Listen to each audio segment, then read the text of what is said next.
Death at Bishop's Keep. Chapter 5. You see, but you do not observe. Sherlock Holmes. Arthur Conan Doyle. Scandal in Bohemia. Charles Sheridan remained at the lip of the impromptu grave for the next hour, soberly capturing with his camera the progress of the excavation. As the last of the covering dirt was shifted by the student archaeologist down to shirt sleeves now, and sweating in the bright sun that had burned off the cloud, Charles moved his tripod to get a different perspective on the work. While the sergeant and the constable hoisted the stiffened corpse out of the pit, he composed another exposure under the black cloth which covered the back of the camera, and made several others from different angles with the body lying face up in the sun. A knot of curious onlookers was kept well to the street by a second police constable summoned to control the crowd. Studying the inverted image on the ground glass screen at the back of the camera, Charles saw that the body was that of a slim, swarthy gentleman of foreign appearance. He had high cheekbones, an aquiline nose, and thin lips under a waxed mustache, and was dressed for an evening in a black frock coat, double-breasted waistcoat, single-wing collar, and striped trousers. Upon one well-cared-for hand was a curious gold ring in the shape of a scarab, such as Charles had seen among recently discovered Egyptian artifacts in the British Museum. That the corpse was not the ordinary inebriated casualty of several hours' pleasant imbibing at the nearby Red Lion was attested by the fact that a substantial amount of dirt had been deposited on top of him by the landslide. It was more unquestionably indicated by a half-inch cut in the man's dirt-soiled waistcoat in the vicinity of the heart. The cut was surrounded by a rich rosette of crusted blood. The floor of the excavation, onto which he had fallen face down, was blood-soaked. The sergeant knelt and jabbed a finger at the cut. He spoke without looking at the police constable standing at attention behind her. "Knife, wouldn't you say, Trap?" Trap penciled nervous, jotting in a small notebook. "I'd say so, Sergeant Battle." "Inserted at once, firmly, and withdrawn?" "So it appears, sir." Trap turns his head squeamishly aside. "You recognize him?" "Afraid not." The sergeant gingerly inserted his hand into the dead man's pockets, one after another. "Not a Colchester man, I warrant. Don't appear to have a thing in his pockets. Robbery, wouldn't you say?" "Indeed, sir," Trap concurred, writing industriously. Charles spoke in a quiet voice. "Do you think, Sergeant Battle, that a thief would have overlooked the gold ring? It's worth a few guineas, at least." The sergeant gave Charles a look in which suspicion and deference contended, then turned back to the corpse.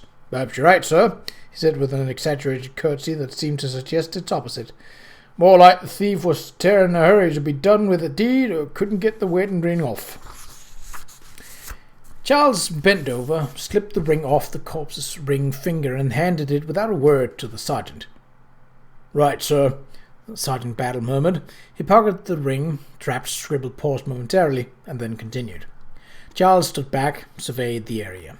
He had, for the past week, spent the daylight hours documenting the progress of Sir Archibald's dig, so he had a good sense of the lay of the land. The northern border of the excavation was bounded by other digs, making the ground in that direction difficult to navigate, especially in the dark of a moonless night, such as the one last night. On the southern side of the excavation, however, 6 yards away, was a dirt cart track that led to the street.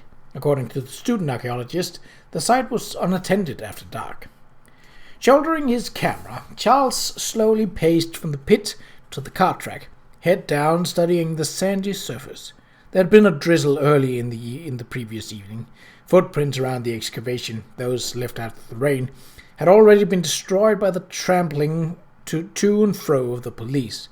But as he neared the cart track, a line of footprints emerged out of the muddle. He pulled out an ivory folding rule, laid it beside the prints, and took a photograph, and then another. Then he walked a few paces to the cart track and, once again using his rule for scale, took several photographs of what seemed to be the wheel prints of a cab or carriage and the hoof prints of a single horse. As he changed plates, he noticed on the ground a lozenge of old ivory, about the size of his thumb and curiously carved with minutely detailed leaves and flowers pressed into the loose dirt by a careless foot. He carefully repositioned his camera and photographed the piece of ivory at the closest range that the lens would allow for, from 3 different angles. Then he signaled to the sergeant. "I think this bit might be of interest to you, Sergeant Battle." Charles pointed to the piece of ivory. "It looks as if it was dropped here recently, does it not?" The sergeant knelt, squinting, and picked up the ivory and slipped it into his pocket. "Perhaps," he remarked, carelessly. He glanced at the camera and tripod. "Quite an imposing instrument, that, sir. See you're busy with it." Charles' camera had been made in Paris in 1890. It had a mahogany front panel which folded down with the camera open to form the baseboard that surrounded the square leather bellows and the Eurograph Extra Rapid No. 3 lens. The camera was older and somewhat more cumbersome than others he owned, but was ideal for making detailed exposures where focus was critical and haste in composition no object. It was, in his opinion, a very fine camera. "I plan to develop the plates this evening," he said. "If you would find photographic prints of this unfortunate business of use in your investigation, I should be pleased to let you have them." Charles could see that Sergeant Battle was wary of his offer, and perhaps understandably so.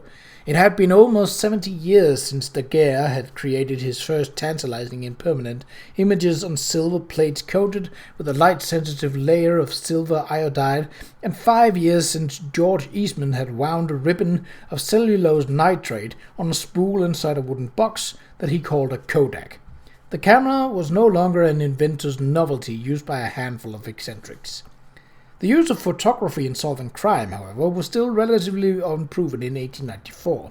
No doubt Sergeant Battle had heard that Scotland Yard routinely photographed criminals, chiefly as an aid to identification, and perhaps he had even heard a rumor that Alphonse Bertillon in Paris was experimenting with detailed photographic records of the crime scene.